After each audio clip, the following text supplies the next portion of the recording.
You wake up, go to work, earn your money, pay your bills. But what if I told you the system you live in isn't built on money at all? It's built on debt. And that debt isn't just a side effect of modern finance. It's the foundation of an invisible empire, an empire that quietly enslaves nations, controls economies, and extracts the value of your labor without you ever noticing. So the question isn't who runs the world. It's who profits from your debt. Because what we call the economy might just be the greatest illusion ever created. To understand how this invisible empire began, we have to go back long before Wall Street, before central banks, even before paper money. In ancient Mesopotamia, the earliest records of civilization were not stories or laws, but debts. Clay tablets, etched with numbers, who owed whom, how much, and when it was due. Debt was humanity's first contract, and it was powerful because it created a relationship not just of trade, but of control. When kingdoms discovered that lending could generate loyalty and obedience, debt became a weapon. Fast forward to medieval Europe. The rise of moneylenders, royal treasuries, and private banks marked a turning point. For the first time, wealth wasn't limited by gold or silver. It could be created with interest. A simple idea: if you lend a coin and demand back more than you gave, you've just created something from nothing. That's where the empire began, in a simple promise that money would return with a little extra. The real story begins in 1694 with the creation of the Bank of England. Britain was drowning in war debt and needed money fast. A group of wealthy merchants offered a deal. They'd lend the government gold in exchange for the power to issue paper money backed by that debt. That was the birth of central banking, a private institution lending to governments, and governments using the public to repay those loans.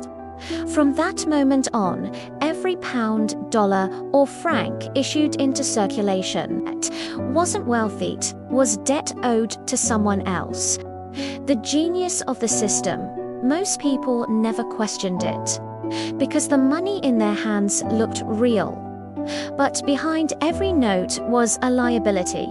Every economy was running not on savings, but on promises to repay. Over the centuries, the system expanded. The US Federal Reserve was born in 1913, modeled on that same principle, private bankers under the name Federal were granted control over America's money supply. When they issued dollars, they didn't create value. They created debt that the public, through taxes and labor, would service. That's when the invisible empire went global. After World War II, a new world order emerged, the Bretton Woods Agreement. The US dollar became the global reserve currency, backed by gold. But here's the twist. Other nations held their wealth in dollars, not gold itself. For a while, it worked. But by the late 1960s, the US printed more dollars than it had gold to back. And in 1971, President Richard Nixon did something no one saw coming. He severed the link between money and gold altogether. In that moment, money stopped being a representation of value and became a representation of debt. Now, governments could print endlessly, banks could lend infinitely, and people could borrow without limit. But there was a catch. Every new dollar created came with interest, and that interest had to be paid by you. Inflation wasn't an accident, it was a design. Because inflation quietly transfers wealth from the public to the elite. Your purchasing power shrinks, but the value of debts, assets, and investments owned by those at the top grows. This was the modern form of empire, not armies and flags, but credit, interest, and obligation. By the 1980s, the system was fully unleashed. Nations, corporations, and citizens alike were told one thing: borrow to grow. But growth fueled by debt isn't growth, it's acceleration toward collapse. Every economic boom was powered by cheap credit, and every bust was blamed on market failure. Yet the pattern never changed. Banks profited during the boom, and governments bailed them out during the bust. Each cycle transferred more wealth upward, leaving the public deeper in debt. 2008 was the mask falling off. A crisis born from toxic loans revealed the truth. The financial system rewards risk for the few and punishes responsibility for the many. But what happened next was even more shocking. Instead of dismantling the system, governments made it bigger.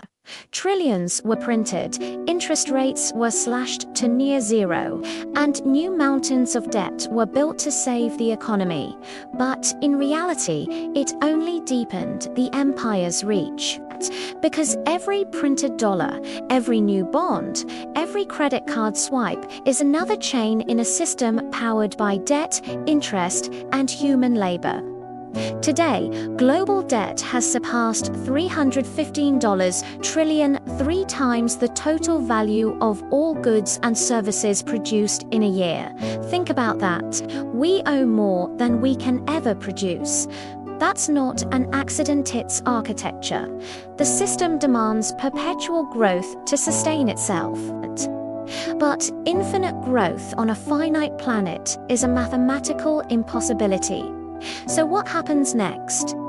To keep the machine running, new forms of control emerge. Digital currencies, social credit systems, algorithmic credit scores. And as cash disappears, every transaction becomes traceable.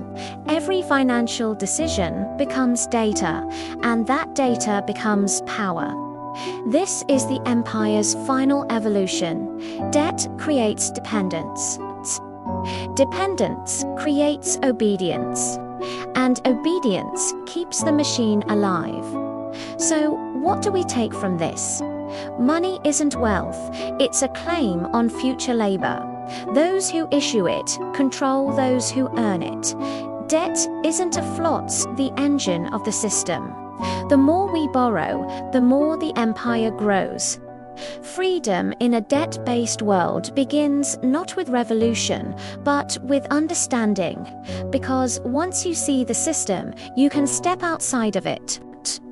The invisible empire doesn't need your belief, needs your participation. And every time you trade time for money, pay interest, or chase credit, you're feeding the machine. But awareness is power, and the first rebellion is knowledge. If you found this truth worth knowing, don't let it disappear. Share it, question it, and keep digging. Because once you start to see how the empire works, you can begin to see how it ends. The invisible empire built on debt, interest, and human labor